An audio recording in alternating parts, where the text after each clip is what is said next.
விழுப்புரம் அருகே சோழம்பூண்டியில் கிரிக்கெட் விளையாடிய போது அரசு பள்ளியின் மாடியில் விழுந்த பந்தை எடுப்பதற்காக சென்ற 18 வயது இளைஞரின் உடல் தாழ்வாக சென்ற உயர் அழுத்த மின்கம்பியில் உரசியதில் மின் தாக்குதலுக்கு உள்ளானார். அதில் அவரின் 2 கால்களும் செயலிழந்து அறுவை சிகிச்சை மூலமாக அகற்றப்பட்டுள்ளதால் தனது நிலையை கருதி உதவி செய்ய அரசுக்கு வேண்டுகோள் விடுத்துள்ளார்.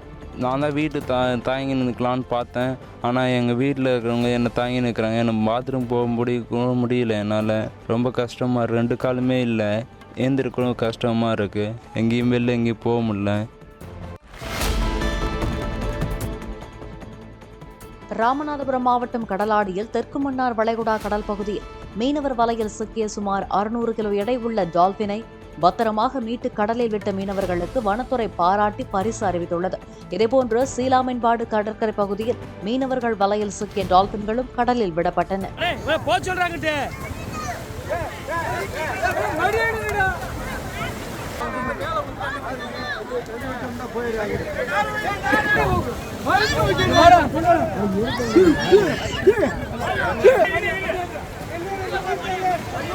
தலைவர் ஒரு டால்பினை காப்பாத்திட்டு வந்திருக்காரு.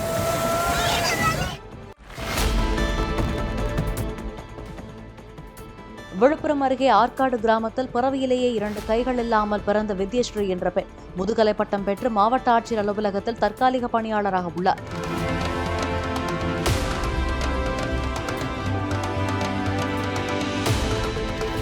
தனது அனைத்து தேவைகளையும் வித்யஸ்ரீ கால்களாலேயே நிறைவேற்றிக் கொள்கிறார்.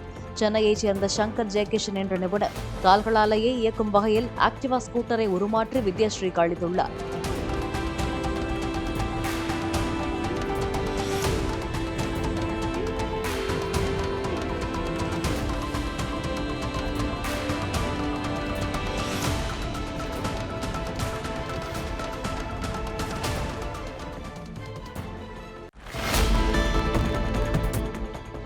கள்ளக்குறிச்சி மாவட்டம் உளுந்தூர்பேட்டை பேருந்து நிலையம் அருகே உள்ள கடையில் வெற்றிலைப்பாக்கு வாங்கிய கட்டிட தொழிலாளி கவனக்குறைவாக தனது செல்போனை தேங்காய் மீது வைத்துவிட்டு எடுக்காமல் சென்ற நிலையில் அதனை அங்கு வந்த மற்றொரு நபர் லாவகமாக திருடிச் சென்றார்.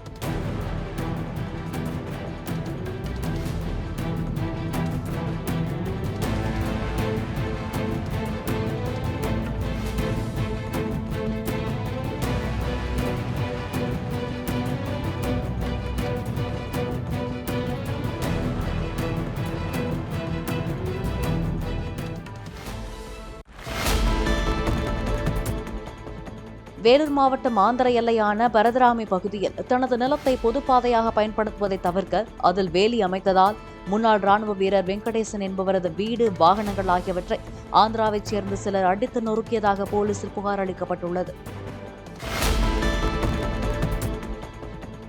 கொடைக்கானல் புனித அந்தோணியார் ஆலய 103ஆம் ஆண்டு திருவிழா தேர்பவனி வெகு விமர்சையாக நடைபெற்றது. புனித அந்தோணியார், மரியான்னை, செபஸ்தியார், மைக்கேல் ஆதிதூதர் ஆகியோரின் திருவுருவ சிலைகளின் அலங்கார தேர்பவனி ஊர்வலம் அண்ணா சாலை 7 ரோடு சந்திப்பு வழியாக நடைபெற்றது.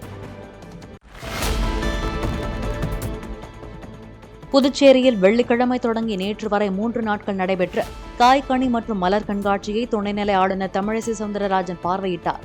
திராட்சையின் மூலம் வடிவமைக்கப்பட்ட ராமர் தேரை ஓட்டும் சிற்பம், பிரம்மாண்ட மண்டபம் அமைத்து அதில் மலர்களால் செய்யப்பட்டிருந்த நந்தி சிலை உள்ளிட்டவைகளை பார்வையிட்டு புகைப்படம் எடுத்துக்கொண்டார். சுமார் 20,000 மலர்கள், செடிகள் காட்சிப்படுத்தப்பட்டன.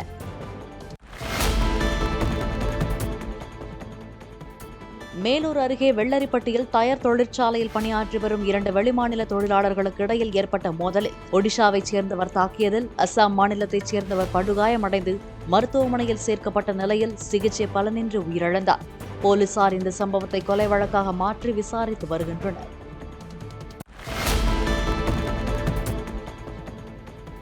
இந்திய கடலோர காவல்படை தினத்தை முன்னிட்டு காரைக்காலில் கடலில் மூழ்கியவர்களை காப்பது, கடலில் ஏற்படும் தீ விபத்து மற்றும் கடல் கொள்ளையை தடுப்பது போன்ற செயல்முறை விளக்கத்தை வீரர்கள் செய்து காட்டினர்.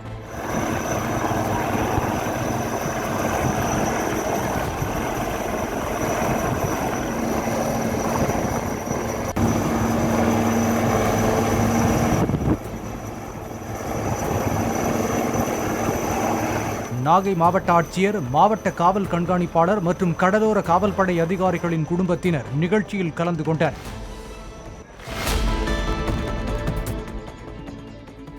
ராமநாதபுரத்தில் நடைபெற்று வரும் புத்தக திருவிழாவில் சிற்றுண்டி சாலையில் விற்பனை செய்யப்பட்ட சுண்டலில் புழு இருந்ததாக பெண் ஒருவர் புகார் அளித்துள்ளார். இதனைத் தொடர்ந்து புழு இருந்ததாக கூறப்படும் சுண்டலை ஆய்விற்கு எடுத்துச் சென்ற உணவு பாதுகாப்புத் துறையினர் அந்த சிற்றுண்டி சாலையிலும் ஆய்வு நடத்தினர்.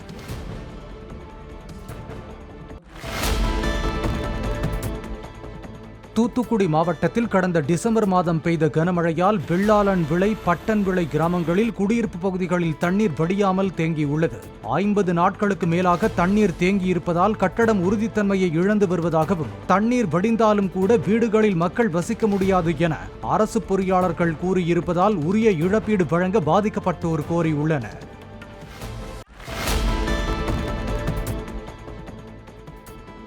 கள்ளக்குறிச்சி மாவட்டம் திருக்கோவிலூர் அருகே உள்ள கிராமங்களில் புறம்போக்கு நிலங்களில் பாறைகளை உடைத்து சட்டவிரோதமாக ஜல்லி எடுத்து விற்பனை செய்பவர்கள் மீது கனிம வளத்துறை நடவடிக்கை எடுக்க வேண்டும் என கிராம மக்கள் கேட்டுக் கொண்டுள்ளனர்.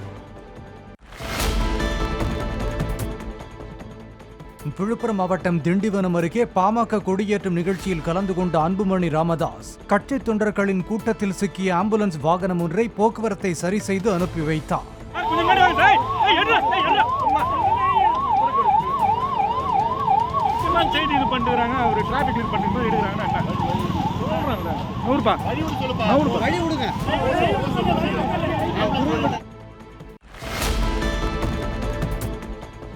சென்னை அண்ணா நகரில் உள்ள VR மாலில் தனியார் நகைக்கடை திறப்பு விழாவில் பங்கேற்ற நடிகை ஆண்ட்ரியா ரசிகர்கள் கேட்டுக்கொண்டதற்கு இணங்க பாடலை பாடி உற்சாகப்படுத்தினார்.